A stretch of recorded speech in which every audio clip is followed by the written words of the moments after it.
కూచిపూడి అన్న పదం కొత్త ఆట నేర్చిందా పాపలాంటి లేత పదం పాఠశాలగా కూనలమ్మ జానపదం పల్లె దాటి వచ్చిందా చవళిల జానతనం పాట చూపగా కుంచెలో దాగే చిత్రాలు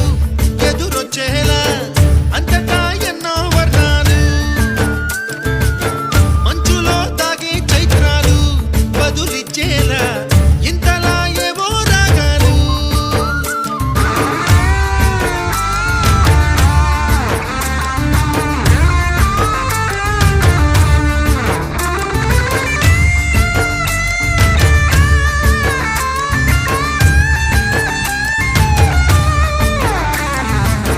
ఆకతాయి సందడిగా ఆగలేని తొందరగా సాగుతున్న ఈ పయనం ఎంతవరకో రేపు వైపు ముందడుగా లేనిపోని దుందుడుగా రేగుతున్న ఈ వేగం ఎందుకొరకో మట్టికి మబ్బుకి ఈ వేళ దూరం ఎంతంటే లెక్కలే